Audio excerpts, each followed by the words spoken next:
Kumusta kayo mga masugid nating taga-subaybay dito sa Pinoy True Horror Stories. Ngayong gabi, pagkikwentuhan natin ang isang liham na ipinadala ng ating taga-subaybay na walang iba kundi si Rico. Ito ay tungkol sa isang kababalaghan, katatakutan at isang karanasan sa Jollibee. Ito na mga katropa. Dear Tito Jun ng Pinoy True Horror Story. Tawagin nyo na lang po akong Rico. Noong taong 2018, bago magpandemya, natanggap ako bilang service crew sa isang sikat na branch ng Jollibee sa isang lungsod sa lalawigan ng Laguna. Masaya ako noon kasi pangarap kong makatulong sa mga magulang. Pero hindi ko akalain na ang bida ang saya na tagline ay mapapalitan pala ng bida sa takot, kilabot sa buhay ko. Ang kwentong ibabahagi ko sa inyo ay hindi biro. Hanggang ngayon, kapag nakakakita ako ng pulang mascot, nanlalamig ang buong katawan. At eto ang aking karanasan sa loob ng Jollibee night shift. Tito Jun, pangatlong buwan ko pa lang sa trabaho.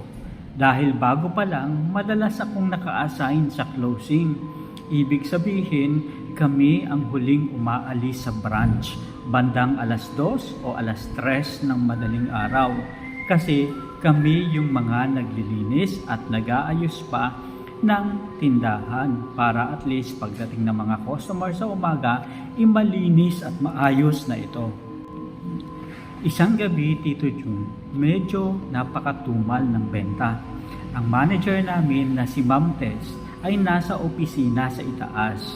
Dalawa lang kami sa baba ng katrabaho kong si Jomar.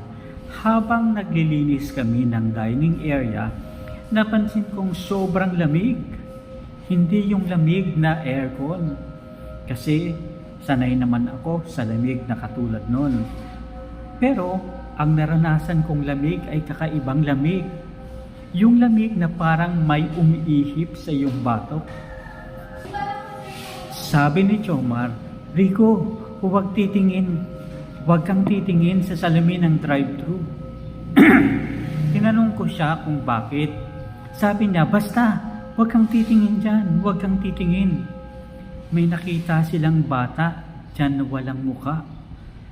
Naku, kinilabutan agad ako doon. Pero sa isang banda, para akong natatawa sa sinabi niya. Sabi ko, naisip ko tuloy, na pre, pakagutom ka lang. Sa loob-loob ko lang yon mga katropa. Pero, bandang alauna ng madaling araw, inutusan ako ni Ma'am Tess na kumuha ng stock ng manok sa loob ng cold storage room sa likod. Dito nilalagay yung lahat-lahat ng mga frozen goods at iba pang mga produkto na ginagamit para at least hindi ito masira. Malaking kwarto to, no? Parang kwarto na maraming mga lalagyan at medyo parang mausok sa loob dahil nga sa sobrang lamig. Ang storage room na ito ay nasa bandang dulo ng isang makitid na hallway. Kaya kung hindi ka sanay dito, medyo parang nakakatakot kasi nga sa bandang dulo pa ito.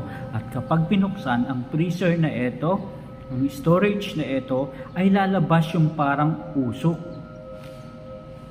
Katabi ng stock room na ito ay ang lumang gamit at ang mga lumang mascot costume. Dito kasi yung bodega ng tindahan kung saan tinatambak yung ibang mga gamit na hindi na ginagamit sa trabaho. Pagbukas ko ng pinto, sinalubong ako ng isang napakakapal na hamog ng lamig na may parang usok na kasama. Kinuha ko ang mga tray pero bago ko maisara ang pinto, narinig ko ang isang tunog. Tunog na parang sapatos na naglalakad sa basang sahig. Akala ko, si Jomar na yun. Kaya sumigaw ako. Pre, huwag mo akong takutin. Pero wala namang sumagot. Sa halip, narinig ko ang isang napakahinang boses mula sa likod ng nakatambak na box ng mga mascot. Kuya, kuya, laro tayo. Boses pala yun ng isang bata. Pero alam kong kaming tatlo lang ang nasa loob ng branch na yon. Dahan-dahan na akong tumingin sa likod at sa gilid. Doon ko nakita ang isang lumang Jollibee mascot. Ulo ng Jollibee mascot na nakapatong sa isang shelved na lalagyan. Ang kakaiba, ang mga mata ng mascot hindi nakatingin sa harap, kundi nakatingin eto ng diretso sa akin. At dun pa lang, kinilabutan ako ng todo. Sa sobrang takot ko, nabitawan ko ang tray ng mga manok. Kumaripas ako ng takbo at palabas ng storage. Pero sa pagkaripas ko ng takbo, para bang yun ang pinakamatagal na karipas ng takbo ko. Kasi habang nagmamadali ako, dun ko naman nararamdaman ang sobrang tagal at bagal ng paggalaw ng aking katawan para makaalis kaagad ako dun sa lugar na yun. Bago ako nakarating sa malapit sa kusina, namatay lahat ng ilaw. Sobrang dilim. At eto, kinilabutan ako ng gusto. Narinig ko ang unti-unting bukas, sara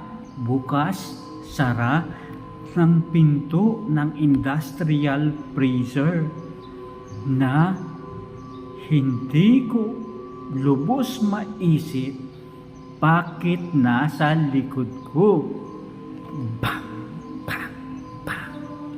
At kasunod nun, ang tunog ng isang bagay na napakabigat na parang kinakaladkad sa sahig. Gumamit ako ng flashlight ng cellphone ko. Pag-ilaw sa hallway, dun ko nakita ang mascot costume na nakita ko kanina dun sa mga shelves na para bang animoy titig na titig sa akin. Ngayon ay nakatayo na sa dulo ng hallway, pero wala namang ibang tao na nandun sa loob. Nakalaylay ang mga kamay nito at ang ulo ay nakatagilid ng 90 degrees.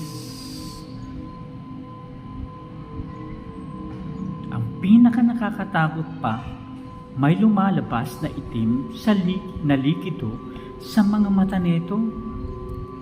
Sumigaw ako, "Tulong! Tulong! Tulong!" Biglang bumukas ang ilaw.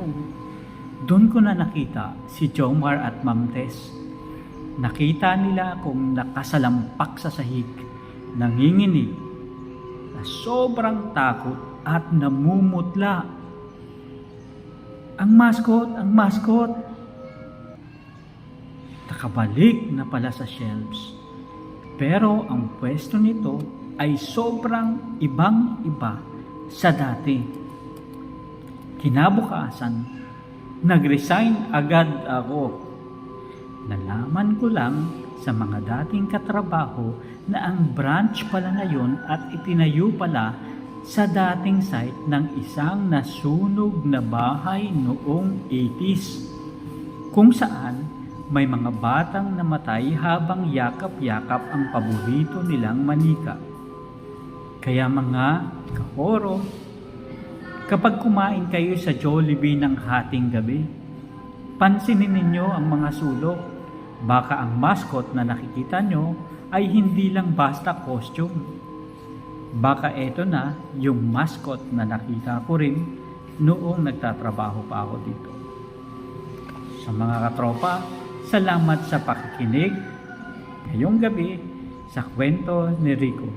At ito ang Pinoy True Horror Story.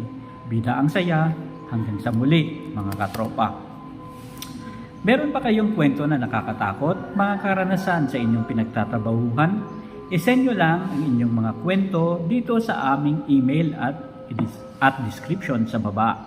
Ayan, huwag kalimutang i-like, share at mag-subscribe na rin para sa mas maraming kwento na magpapatayo sa inyong balahibo. Mag-ingat kayo sa lilim, mga katropa. Hanggang sa muli, ito ang Pinoy True Horror Stories. Paalam.